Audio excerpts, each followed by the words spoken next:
Please subscribe to our YouTube channel for more videos.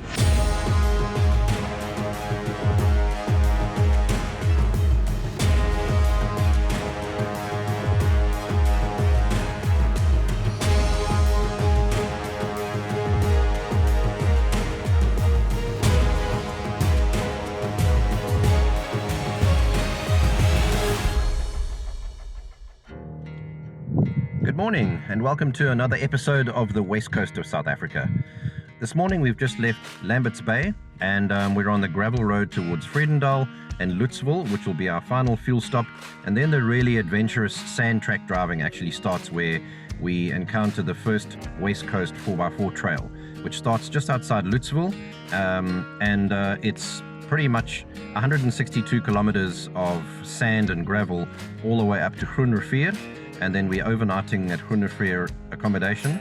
And tomorrow we're going to start the Caracal 4x4 trail, which takes us further along the coast and right up into the Namaqua Flower Reserve.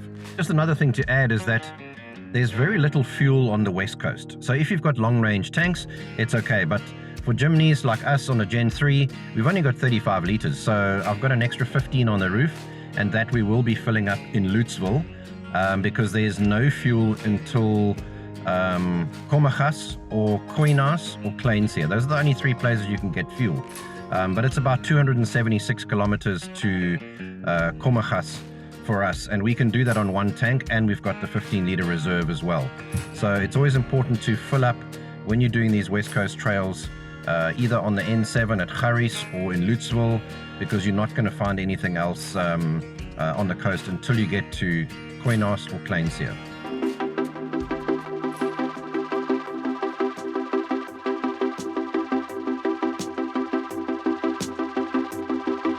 So we've had to take a little bit of a detour. Instead of following the original route that now would have gone along the coast through Doringbaai and Strandfontein, we've decided to fast track it to Vredendal, just because the shopping opportunities are a lot better there than going all the way up directly to Lutzville. So we'll still go to Lutzville, but we'll shop in Vredendal. We've got to shop for the next 3, possibly 4 nights self-catering. So there's much better shopping opportunities, a little bit more inland in Vredendal, and then we will hit the coast after Lutzville again. Right, we're finally on the road. We've just left Lutzville and we've stocked up on all our food in Vredendal, and we have stocked up on fuel and filled the jerry can on the roof, 15 liters plus 35. So we've got a good 50 liters, which is more than enough to get us all the way through to Kleinseer or Koekanaap. So shortly we'll be going through Koekanaap and then joining the gravel road, and then eventually starting the West Coast 4x4 trail, and really looking forward to the nice thick sand.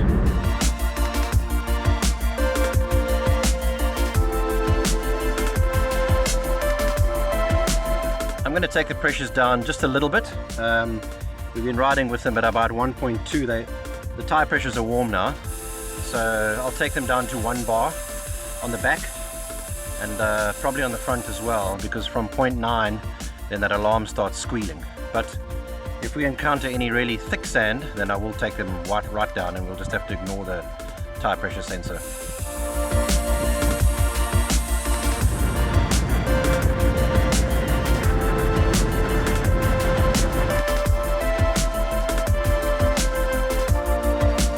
The West Coast 4x4 trail is approximately 88 kilometers long, starting just after the Marina Crace, shortly after leaving Koekanaap. There are some sections of 2 to 5 kilometers of soft sand, but very easily drivable in two-wheel drive with good momentum and low tire pressures.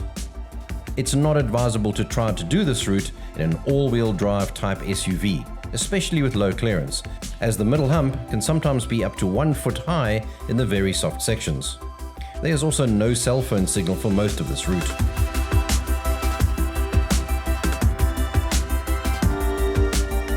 So far the route has been just normal hard packed gravel, and we've just come through a gate now, and there are some warnings on Tracks4Africa saying warning deep sand. In fact, there's one that says deep sand for bikers. So adventure bikers do sometimes use these routes, but it's really not advised on a big bike, because some of the soft sand is several kilometers of soft sand, and there are other parts that are very, very, very thick sand. So small bikes only if you are going to do this route. and you need to really know what you're doing with sand. We're going to continue now, and we've now put the vehicle in four-wheel drive because we might start encountering some nice sand.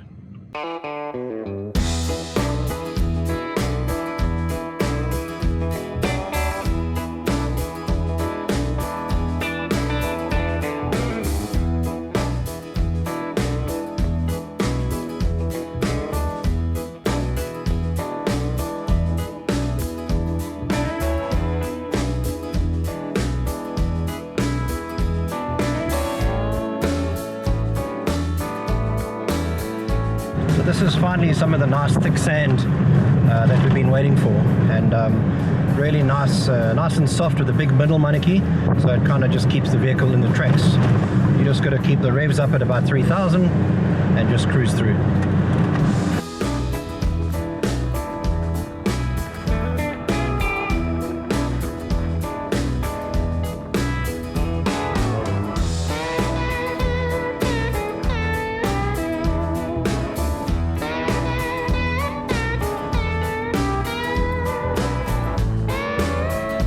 The sand tracks are narrow with little option to pull over, so if you did come across another vehicle traveling in the opposite direction, you would both have to partially drive on the vegetation. Fortunately, you can see very far ahead in these open landscapes.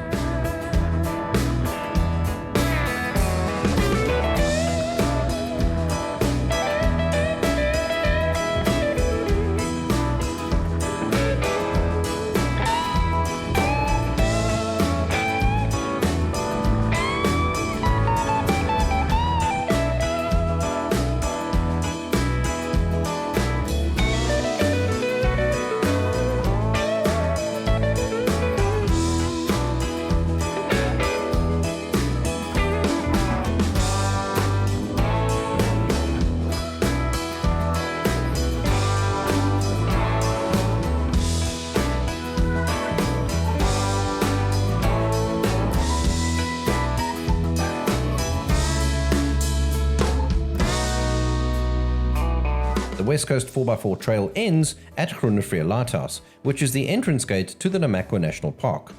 We headed to our overnight stop at Groenriviersmond Accommodation, a few kilometers along the gravel road.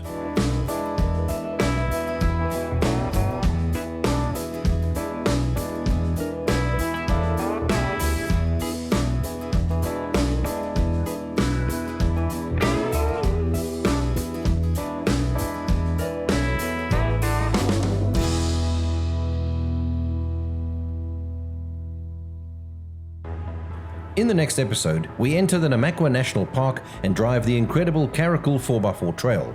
It's known for its thick sand sections and rugged West Coast landscapes.